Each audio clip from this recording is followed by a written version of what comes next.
all you creeps out there. This is editing us.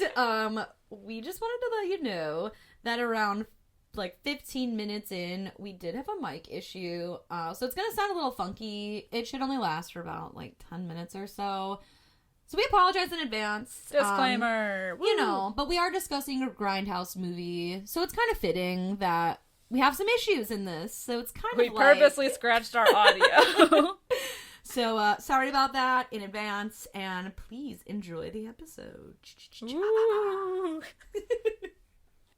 What up, guys and ghouls, and welcome to another episode of Fright Mic. I'm Sam. I'm Liz. And today we are continuing to drive forward through the month with our creepy cars, devil drivers, highway to hell, spooky, scary cars all month long. And today, I'm very excited. I know you're excited. We are talking about Death Proof from 2007. A Grindhouse movie by Quentin Tarantino. It is so good. I'm so excited. Good. I'm very excited. We've been wanting to do this movie for so long. Yes. So this was literally the perfect month to do it. We had to. Yes. I'm very excited. Absolutely. Yes. Absolutely. Now, because it was part of the Grindhouse series with him and Robert Rodriguez with Planet Terror. Yeah. Which one was your favorite of the two? Was it this one? Death Proof. Okay, yeah. Me too. Just off the bat. Yes. I like Planet Terror too, though, but there's just something about Death Proof that I don't know. I love it more. I mean, I like Quentin Tarantino a lot, so, I don't love all of his movies, but I like most of them. I'll say most of them. Yes. But, yeah, there's just something the style of this movie. I mean, I like the fact that it's, a Grindhouse, the look of this movie. And even Planet Terror has some of it, but that scratched look, they physically scratched the film to give it that look, and yes. I love that. It's so good. And the soundtrack is bomb as fuck. I know. The 70s inspired moment. You got the striptease to Down in Mexico by the Coasters, the DVD, and the main menu for the DVD and the end credits have Chick Habit by April March. Which is another song I love. There's so many, oh my god. And some of the characters, if not the characters, then the actors that play them are in both Grindhouse movies. So, Marley Shelton's Doc Block is in Death Proof and, I want to say Grindhouse. Death Proof and Planet Terror. And the two cops, I think, are also in both. If not, they're definitely in Kill Bill.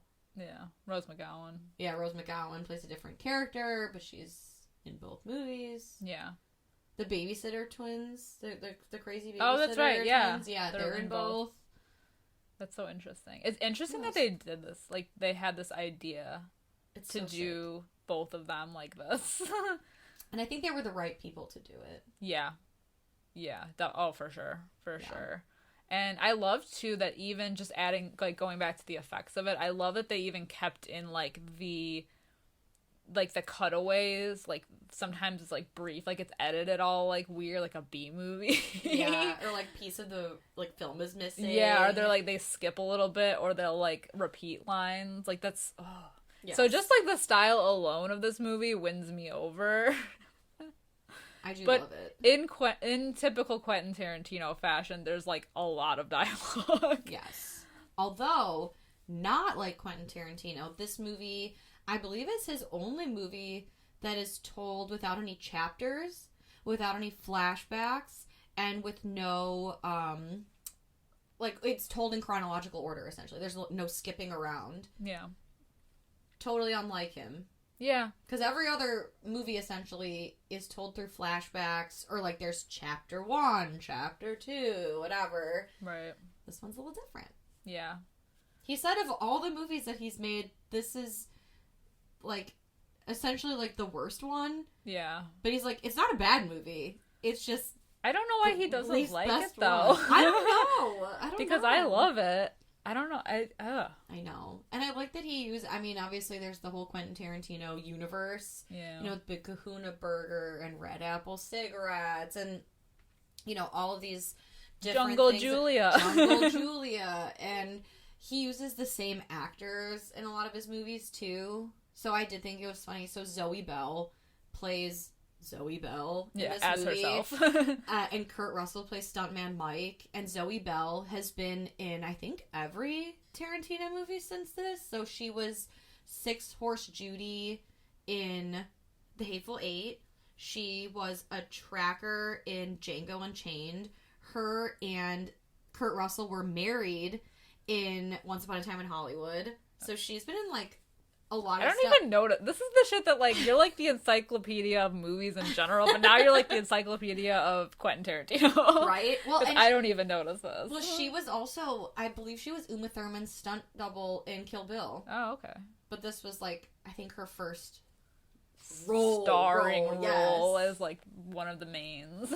She was also in Malignant, Zoe Bell, which is not a Quentin Tarantino movie. Yeah. But she was one of the people in the jail at the end. Really? Before the big reveal, yeah. Mm-hmm. I fucking love Zoe Bell. Dude! Well, I just remember her in Once Upon a Time in Hollywood, because it was that scene where Brad Pitt is fighting, or they're talking about, like, who's the more lethal person, like him and Bruce Lee.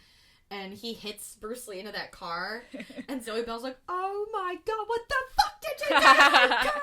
And then Kurt Russell's like, "What the fuck did you do to her car?"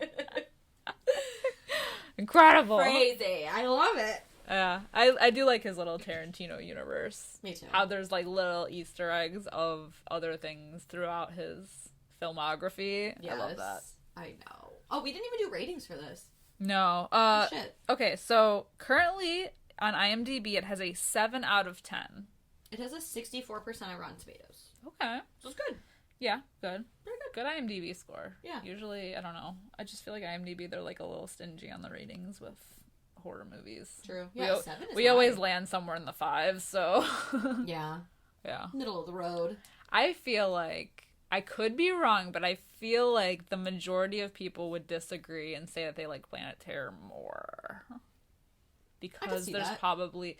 So there's action in Death Proof, obviously, but, like, Planet Terror is like, go, go, go, go, go. Yeah. And I think a lot of people like that more. It's interesting. I wonder if it has anything to do... so, I didn't see this when it premiered in the theaters.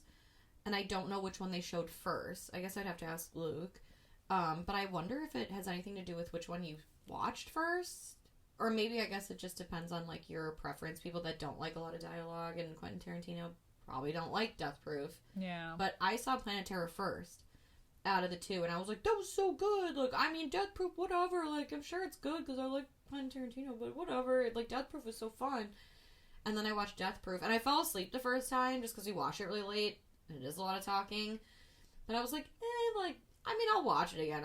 I didn't make it very far. Yeah. But then when I watched the whole thing, I was like, wait, no, that one was so good. Like, that's the better one.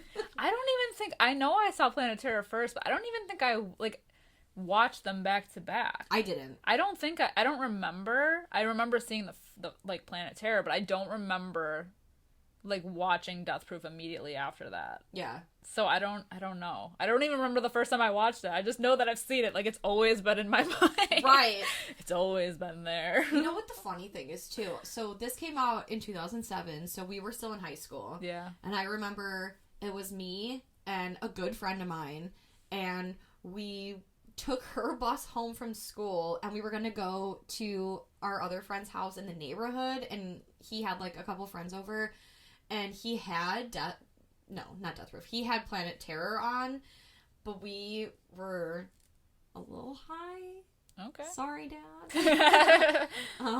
But we were, like, a little high, and we were eating burnt-ass popcorn, and I just remember, like, not being able to concentrate, but I remember, like kind of like the end scene. Yeah. Where, like, it cuts, and they're immediately, like, the diner's on, like, under attack, you know? Yeah. And we left, so I never finished the movie there, and then it wasn't until, obviously, like, years later, when Luke and I were together, and he was like, you've never seen the Grindhouse movies? And so watching it, I was like, I mean, I think I remember this part, but I don't know for sure. Yeah. But it was, like, so weird. But I never had seen even a piece of Death Proof. It's interesting. Yeah. Because I feel like they're meant to be, like, a double feature, but I don't always watch them as a double feature, you know? Like, I No. Even rewatching Death Proof for this episode, I didn't watch Planet Terror. And you don't have to. No, you don't have to. No, they just... they don't even share a DVD box. I have 2 separate DVDs. See, Luke, he had bought it from, oh god, I think like, where did he get it from? FYE maybe when it came out, and they were boxed together but separate. So they're in one sleeve. Yeah, that's what it is. Okay, yeah. But there's 2 movies in there. Right. It's so interesting. So you can loan one of the movies out and still have the other one. Yeah. Yeah. Interesting. It is interesting. I thought it was a cool concept, though. Yeah. I think more directors should do this. I would love if like another Grindhouse came out. That would be so. I think that would be so much fun. Yeah. You know, especially because I missed it the first time around. Yeah, and like so, Quentin Tarantino in a lot of his movies, he has these like long stretches of dialogue. I think so. Like the first set of girls that we meet, so we're in Austin, Texas. They're like riding around in the car and they're just talking about like boys and weed and whatever, that they're gonna go have like a girls' weekend. And it is like a long scene, but it's like it's what I expect. It's Quentin Tarantino. Like he has one again in the second part when they're at the diner and they're eating, and it's like one continuous shot. I think it's like 8 minutes long or something. Yeah, 8 minutes 7 seconds. Yeah, that's to be specific. Insane. Yes. I feel like the people that like he casts for these movies, he has to know that they have to like hold it for that long, like keep going. Yes. Like that's what you sign up for. Right, like you better be ready for some dialogue heavy scenes there. Yeah. Because even the chase scene at the end with the second group of girls is, I think the whole thing was like 20 minutes. And 11 minutes. I don't remember. But you don't even know because it's, you know, there's so much action happening even before he intercepts. Yes. That you don't even know. Yeah. But yeah, so the beginning is just a lot of them talking about this until they go from one bar to another, and then they notice that Kurt Russell, well, the black car, is following them. Yes, yeah. Arlene, she notices the car earlier when they're at Guero's, and I don't know, how do you feel about, so there are essentially this film is like 2 movies in one, which I feel like they make it a point to make it feel that way. Like, the beginning of the movie feels different than the back half of the movie, but also in, like, Grindhouse fashion, because I know, like, films were passed around a lot.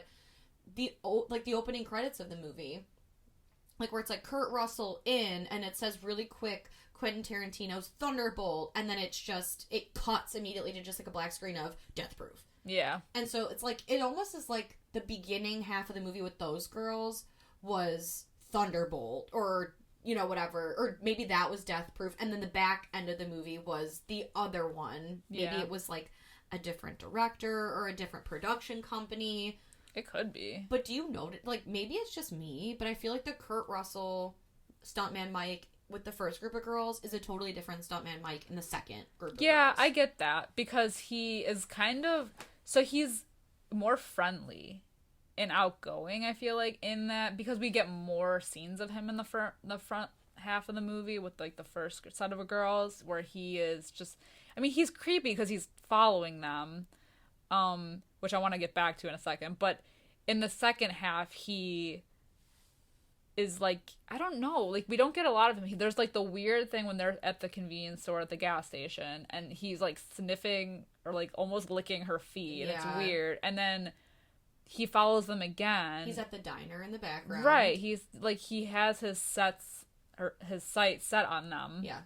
But I don't know. Yeah, I could see that. Because even when he's in the car, he's different. Right. Like, to me, he's maniacal, whereas in the front half, when he's in the car with Rose McGowan, and even when he's driving with the accident scene in the beginning, it's like, yeah, he's like really cool, calm, and collected, where at this point he's a lot more like, bleh, you know. Like, it almost seems like in the first one, he's very suave, and he's charming, and he's funny, you know, like with the whole thing, like, is it my scar? It's your car. Yeah, it's my mom's car, you know, but like, he still is able to charm her enough to get a lap dance out of her, and he makes Rose McGowan trust him enough to get in the car with him, and like, all of that, and he's, I would say, like, more suave. Like, he's, like, perfected his his arc in a way, where the Kurt Russell on the back end of the movie just seems like some crazy guy who's driving a car and stalking chicks, and like he's just doing it for the hell of it. But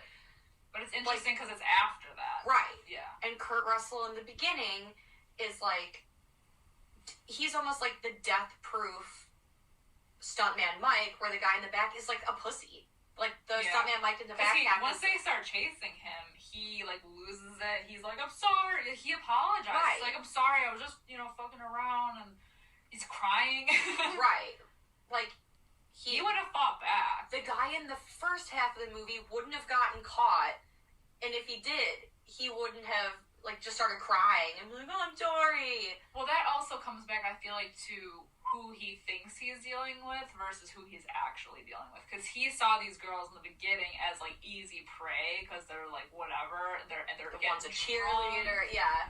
He didn't know who he was messing with the second half. Oh, yeah. They were talking about how they were, like, that Zoe Bell was a stunt driver, and the girl who plays, oh my god, what is her name? There's Kim. Kim. She is also a stunt driver, so maybe he didn't overhear that. Right. You know? We don't know, because he was, like, in the background, but you don't know. He overheard everything that the other girls were saying, so they were a little bit more, they weren't all together. These girls had their shit together. It just seems like the guy from the first half did his homework more. Yeah. And the guy in the back half was just like, I heard him talk for 5 minutes at the diner. It's good enough for me. I'm just gonna go for it. These girls. Right. Well, and that brings it back to why. Like, it's like, you know how, like, in The Strangers, when they're like, why are you doing this? Because you were home? Like, why is he doing this? Like, why? I know we don't get that, but, like... But in the front half of the movie, he's got a picture of the girls. Yeah. In the back half, he just, like, sees her feet hanging out at the gas station, and he's like, sure. Yeah. I feel like they're two different guys. Well, we didn't take into account that he was in the hospital for a while. Maybe some kind of, like, brain thing happened. Could be. But this is, like, 14 months, so, like, 2 years later, right? Isn't it, like, 14 months later? Yeah. Something like that. You chicken shit out. I don't know. Right. Or maybe it's, like, I feel like they're two separate movies, and, like, the studios were like, we have to figure out a way to make both things work, because we have this footage from this movie, and we're gonna pay this guy to come in and finish it, and we gotta, like, mold them together somehow. But I think that also is purposeful. Right, like a Grindhouse thing, yeah. Yeah. Like, I don't think it was, like, anything I don't think it was a mistake. Yeah. I like that it kind of feels like two different people stepped in and were like, we're gonna make this movie, and I don't care what it looks like. Honestly, the front half of this movie is more Quentin Tarantino than the second half, I agree. Because of the fact that you get, in a lot of his movies, you get the, like, heavy dialogue and, like, really intricate, like, characters with backstories and, like, shit in there, the Easter eggs in there. And then you get, like, violence. Yes. Like, the end of the first half of this movie is so violent. Like, I remember the first time I watched it, I was like, what the fuck? No! Yeah. Wow. Insane. Okay. Just dialing it back a little bit, if we go straight back to the bar. So the bar is run by Quentin Tarantino, who makes his cameo. Always. As, like, the creepy bartender and owner of the bar. And that's his jukebox. Like, that's his personal jukebox. Yeah. And he chose the soundtrack. Mm-hmm. Cool. Yes, he did. So cool. I love the soundtrack to this. And also Eli Roth is in it. Yeah. They're besties. He's, whatever. I know. I thought, well, Eli Roth, too, he also worked with Jordan Ladd, who played Shanna. Shanna Banana. He worked with her in Cabin Fever. Yeah, and then he was in Inglourious Bastards. Yeah. Oh, yes, he was. The Bear Jew.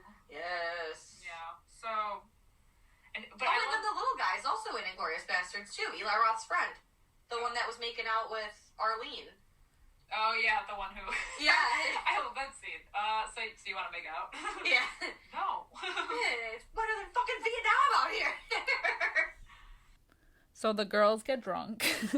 They order a lot of shots. A lot of shots. Wild turkey. I had heartburn looking at it. Honestly. And, okay, so I want to talk about the nachos for a Let's second. talk about the food. Stuntman Mike is at the bar eating nachos, really sloppy and disgusting, but they look so good. They really do, even with all the residue around his mouth. I'm I like, know. I mean, can I have some?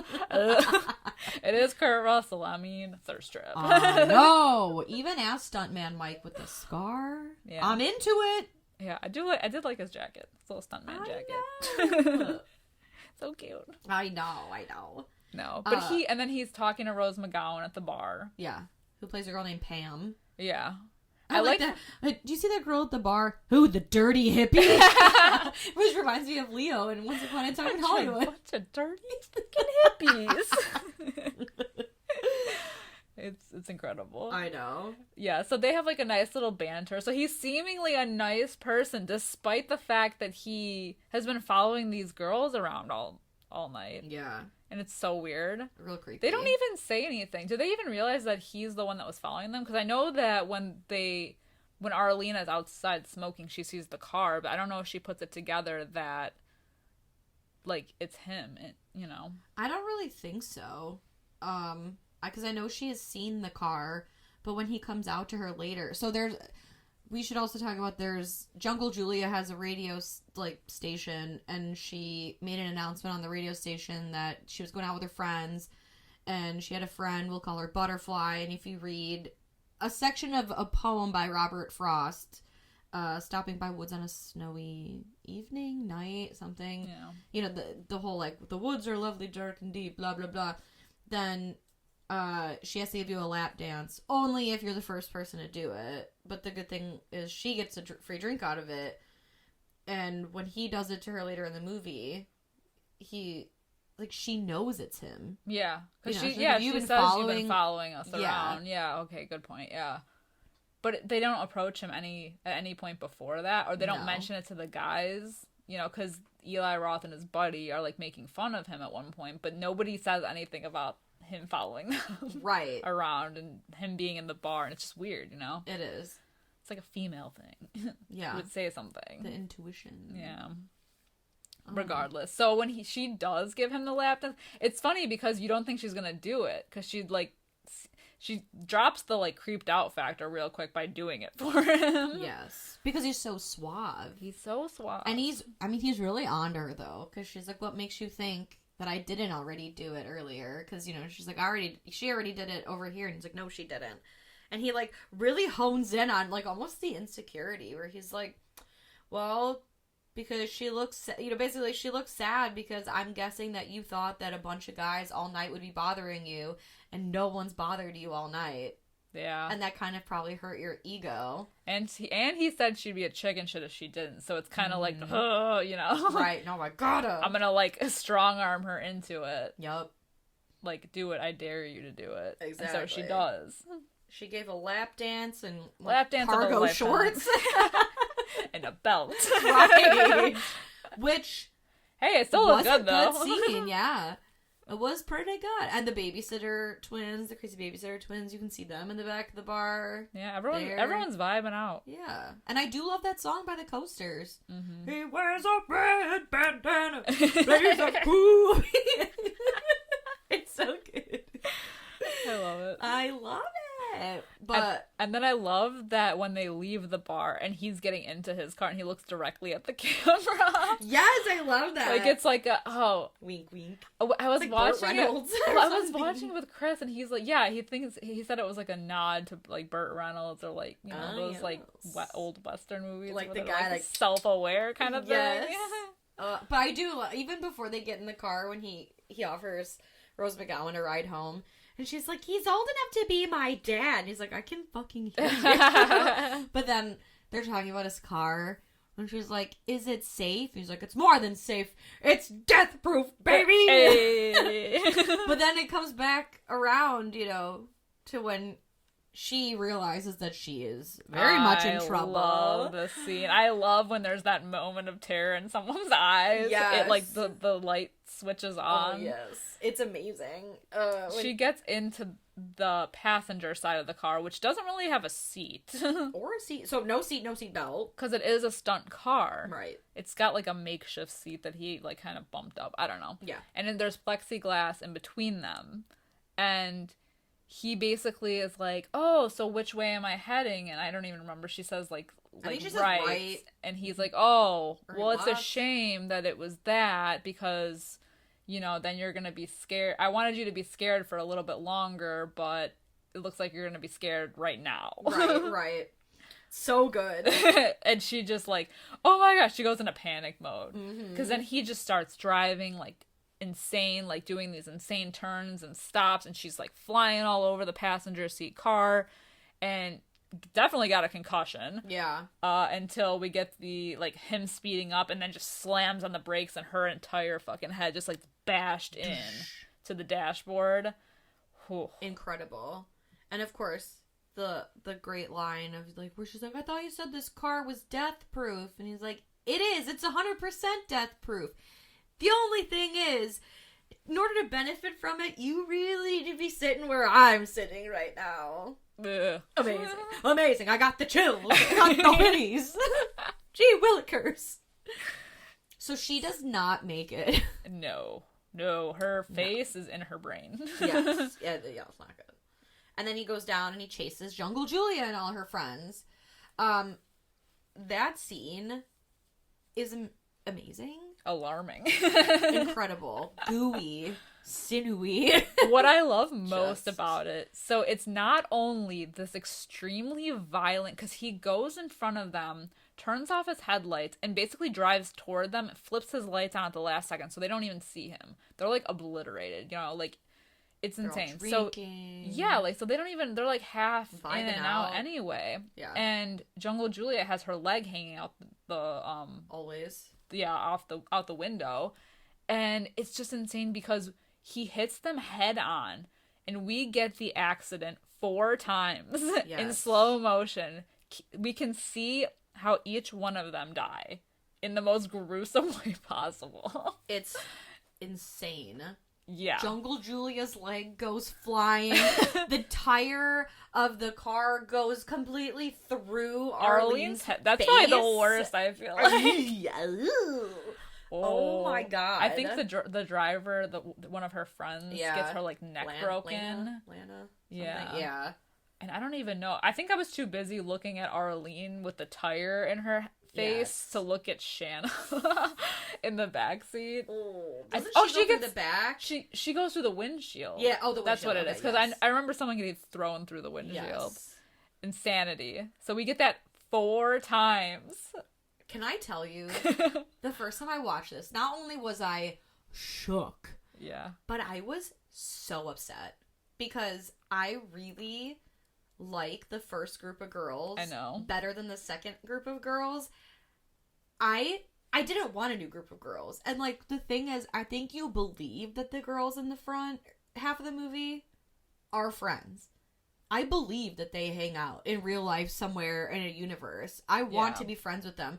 The girls in the back half of the movie, although I do love Zoe Bell, I feel like they don't really have the same vibe, yeah. Well, they work together. Yeah. So they're not, I mean, they're like kind of friends, but they mostly are just giving each other shit a lot of the time. Whereas in the beginning half, that whole scene in the beginning, the like heavy dialogue is like them talking about like guys they know and like they're in the same whatever with them. Right. So the girl's dad's creepy, but then they go to the cat. Yeah. Like they know each other. Whereas the back half we get Mary Elizabeth Winstead, who's an actress in a cheerleader costume. Right. Rosario Dawson, who does like makeup for films, and then the 2 stunt drivers. So they just don't have the same relationship. But yeah, it is like you can feel it. Right. For sure. And it's like, they're fine. I like all of those actresses. I love Zoe Bell. Rosario Dawson is I love her too. And then and I feel so bad. I don't remember the actress's name. I swear, maybe it's the one who plays Kim. The one who plays Kim. Oh. Her and Rosario Dawson were in Rent together. Oh, okay. So they've worked together once before. But, I mean, apart from, like, Mary Elizabeth Winstead, who I could take or leave. I like all of the other actresses in, like, that group. I just don't like their vibe as much. Yeah. So the first time I saw it, I was like, oh, well, I don't really care what happens now. But I still like, I mean, the chase scene is very cool. Yeah, this picks up 14 months later after the accident. Can we even call it an accident? I mean, it was... They even talk about it. They're like... The incident. It was definitely not an accident, and it may or may not have been in a sexual nature. Oh, the cops talking in the hospital. Yes. Turns out, Stuntman Mike made it. Yeah, he lived. Doc pulled Block says through. he was very lucky. Yeah. She's in like a bit of a pissy mood. Well, I feel like, depending on when this takes place during... Like, because she's also in Planet Terror. Yeah. And she's married to Josh Brolin in Planet Terror, who, woof. He's also a dick. And she's, like, ready to, like, spring out, you know, like, leave his ass. Yeah. So, I don't know. She's a little uptight, but yeah, that's true. she's got a lot going on. That's true. Yeah. Yeah, so it picks up 14 months later, and we're met with the new set of girls who are... They're in Lebanon, Tennessee also, so they're not in Texas anymore. Yeah, they're, like, they're doing, like, a road trip. Yeah. Because there's, like, a movie set that they're a movie that they're working on, so they're all staying there for some time. And, yeah, so they go to the convenience store. Mm-hmm. And this segment of the movie is in black and white for the first, like, 10 minutes. And then it randomly just cuts to color. Right. So cool. I guess also that has to do with the Grindhouse-y effect. Yeah. But, yeah, I don't know. And then, so Stuntman Mike shows up again. Yeah, they're on their way to the airport, but the whole scene at the convenience store with him, like, basically scouting them. Mm-hmm. And his whole foot fetish thing, which is another Quentin Tarantino thing. The movie opens with feet, too. He's definitely got a thing for feet. Oh, he does. Absolutely. Because I think it's Shanna's feet in the opening credits. Jungle Julia never wears shoes. Mm-hmm. Now Rosario Dawson's got her feet hanging out. And then From Dusk Till Dawn, when he was obsessed with Juliette Lewis's feet. Yup. And then Kill Bill. Yeah. They show a lot of Uma Thurman's feet. Yeah, no, he's definitely I know there's a foot more, guy. but I'm like, yeah, he's a foot guy. Yeah. Oh, Once Upon a Time in Hollywood. Yeah. She's got her feet, Margot Robbie's got her feet up. Gross. Her dirty ass feet. Gross. And then those dirty hippies. And this is when we get all the Easter eggs, too, of, like, the Big Kahuna. Yup. The Big A. What is it? The Acuna Boys Yeah. is on the... I think that's in the beginning, The though. Red Apple cigarettes. Mm-hmm. Yup. That's, I love that he just created his own little universe, you know? I know. I do love when they do that. Yeah, I love that too. Because then you can look for Easter eggs. When it's not a Marvel movie doing it, like, it's just like a regular movie doing it, it hits different, you know? It does. It does. And I mean, have you heard about, like, the Quentin Tarantino has not only his universe, but, like, there's a universe within the universe? Ooh. Like, depending on... Ooh, the Quentin Tarantino the cinematic metaverse. universe. Yes. Because I read that once, like, there's, you know, all these things that we mentioned before, you know, like with the cigarettes and, you know, the drink, you know, whatever, like Big Kahuna Burger. But I guess I read something where, like, Kill Bill is, like, a movie that exists within his universe. And that's why it's, like, super ultra mega bloody and crazy and, like, over the top. Because it's, yeah, I don't know. So meta. I know. Very interesting stuff. I do love it. Yeah, no, it is interesting. So they're on their way to go pick up Zoe Bell's character from the airport. And she basically, there's like a whole diner scene again. It's like the 8-minute sequence. And they go, because she wants to go and test drive this car. Yes. And they also, I think it's a Challenger. Yeah, it's a Challenger. They call her Zoe the cat. So the whole diner scene, I think, is to talk about how, like, lucky she is. Yeah. You know, how Rose McGowan and her were doing something, and she almost fell into a ditch, but Zoe did fall into the ditch, even though she knew the ditch was there, but she didn't get hurt, and they were basically saying, oh, well, she's so lucky, yeah. You know, whatever. And I think that the only reason that's relevant is probably because of their luck with the chase and all that. Like, she didn't fly off the car. I mean, so many times. Yes. Like, my first time seeing this, I'm like, oh god. I know. My butthole was watertight. Yeah. Like, I don't think I breathed. I know. And it's a 20-minute scene. I know. And so they go to get the car, and they just leave. They leave Mary Elizabeth Winstead with this fucking creep. After alluding that she may or may not be a porn star. Yeah. And then, like, we don't see them again. Never. They just fucking leave her ass. They leave her there to test drive the car, which they're gonna they plan on joyriding, basically, and taking it to do this, like, stunt. Yeah. And only Kim and Zoe Bell's character know what it is, because they've done it before, because they're both stunt people. Of course. And they take Rosario Dawson along for the ride. And she's, like, all about it. Because Yeah. at first she's like, what are you guys doing? I have to pee. What's happening? What's going on? No, you can't use my belt. It's Prada. Okay, I guess you can use my belt. Like, just a lot of talking. But once they start going, she's like, woo! Oh, her being on the front of the car. I know. Goddamn. Oh, my God. Which, of course, Stuntman Mike is watching from afar and eventually intervenes in this whole thing. And it's like... I think I lose it the most when she is on, because she's hooked on by, like, belts, you know? Like, when she loses belts. the belts, Yes. and she's just hanging on, I'm like, oh my god. Thank God she's a stunt woman and she's got muscles, because if that were me, I don't even think the belts would have held me on. I would have One just swift flown off, turn, man. right. Damn. Oh my god. I feel like if this were a different kind of movie, like, the girls in the car would have, like, busted through the windshield and pulled her in. Yeah. Oh, yeah. But they couldn't, because it was just, they didn't own the car. hey, but look at how much damage it got anyway. Honestly, fair enough. And if my friend's life were in danger, I'd be like, there was some crazy person trying to get us. True. She They doesn't smashed stop the the car at all. windshield. They just keep it going. Oh, yeah, no. Even when they kind of lose him for a little bit, they just keep going. Yeah. They don't even, like, slow down to have her crawl back in. They just keep her on the front the whole time. And then when they finally do, like, lose him a bit and they stop and you don't see Zoe Bell, so you're like, what the fuck happened? And she's, like, in the cornfield. She's, like, completely unfazed by it. Zoe the cat! She's like, I'm fine! That was fucking awesome! Let's do it again! I love her. I love her so fucking much. Oh my god, incredible. I know. And then they do, like, the chase then continues. So they do shoot at Stuntman Mike, too. They do hit him. Yeah. Well, when they get him the first time, they shoot him in the shoulder, I think? I think so, yeah. And then she starts, like, beating him with a bat or something. Yes. And then he takes off, and this is when he goes, like, full pussy, because he's just, like, crying. He's like, leave me alone. Yeah.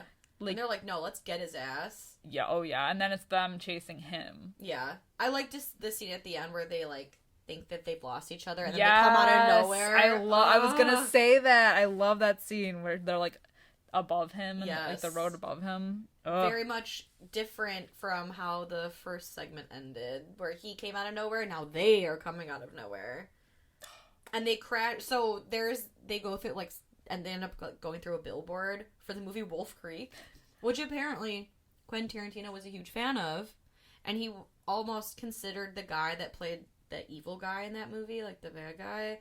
He wanted him to play Stuntman Mike. Oh. He actually wanted Mickey Rourke to play Stuntman Mike. Like, he told him, he was like, no, I want you to play Stuntman Mike. But I guess Mickey Rourke's agent kept telling him to hold out for more money. And so it never, like, ended up working out. Yeah. Strangely enough, I feel like I could see that. Yeah, because Mickey Rourke is crazy. Yeah. But is he suave like Kurt Russell? Absolutely fucking not. Well, I mean, I guess he kind of plays like a suave, weird guy in Sin City. Yeah. Ish, but it's Yeah. not the same. Like, Kurt Russell just oozes sex. He exudes sexy and Yes, expensive. he does. Even when he's being a pussy, it's like, oh, I don't know. Okay. Yeah, I mean, you're crazy, but I don't know. Oh, Mickey my God. Rourke just, no. No. He's got the rough, like, I could believe he's a stunt driver, but he doesn't have the charisma. Exactly. Insanity. So it all cultivates. Is that Yeah. the right word? Culminate? Culminates. It all ends all on. comes together. It all ends on them getting a hold of him, like, literally just, it's like a punch-a-thon. It is. In the middle of the street. And they beat him to death. They literally beat him to death. He's dead as fuck. And I just love their little, like, end hop. Like, we did it! It reminds me of, like, Scooby-Doo or, Yeah. I don't know, Charlie's Angels? Charlie's Angels. Yeah. Powerpuff Girls? I don't know. Sure. Yeah. Incredible. I love it. Incredible. Yes. Oh my what god. What a good time. Such a good time. Yeah. I love this movie. Me too. Me too. It was on Amazon Prime, but it is no longer. I checked, just in case you guys didn't own it. But it's worth purchasing or renting. Oh, definitely purchasing. Yeah. Highly recommend. But I'm also Good a big time. physical media person. I know you are too, but Yeah. I buy everything I love.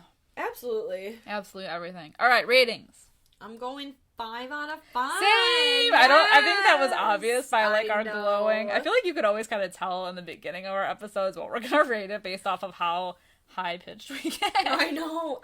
I'm so bad at movies that I don't like because in the beginning I'm like, ugh, this movie. I know, but then oh my god, like how do you not give it a 5 out of 5? Oh, 5 out of 5 for sure. Yes. Like no, without a doubt. Like such a good movie. Good time. Good times all around. Yeah. And I love like movies like this, especially with like a lot of Quentin Tarantino movies. Like you can keep watching it even though you know what's gonna happen, you know what goes down, like whatever. Like even the shock of the first car crash is like insane, but like the things you notice throughout his movies that are, I don't know, they're just interesting. And like the more that you watch, like more movies of his that you watch, and then you go back and rewatch, and you pick up on more Easter eggs that you didn't catch the first time because you didn't see this movie, but now you have. Like, yeah, it's cool. It's cool. You always see something new, and if not, they're always enjoyable. And at the very least, they're good movies to fall asleep to because they're very dialogue heavy. That's true. You know? just wake up to violence. Yes, I used to fall asleep to Inglourious Bastards. All the time. For months. I put that movie on to fall asleep to. I don't know what was wrong. I was obsessed with it. But anyway, let's keep the good times rolling over on our social media. The car puns, man. The car puns. We are done discussing Death Proof over here on the podcast, but let's keep the discussion going over on Facebook, Instagram, Twitter at Fright Mic Podcast. Twitter is Fright Mic Pod. Please check us out on YouTube as well. If that is your preferred audio, we are also over there. Also, for some extra special goodies, we're on Patreon, of course, so just for a few dollars a month, you get access to all of our bonus content. Usually we talk about new movies that are out in the theater. We have fun lists, we play games, lots of fun extras for you over there. And let me think. Oh, yes. Also, if you have a spare second, a moment of your time, and you are feeling kind and generous, please give us a 5-star review. Please give us a thumbs up wherever you can. I know Apple and Spotify are, I think, the ones that you can rate. And yeah. I think Spotify is just rating. Yes. No Apple reviews. rate and review. But we would truly appreciate it. We would. Because kindness is free. I say it all the time. And it helps get our name out there to more people like yourself that enjoy the spookier things in life. Hey. I think that's it over here. We are death proofed out. We are rolling on through the week. So, until next time, I'm Sam. I'm Liz. Rest in peace.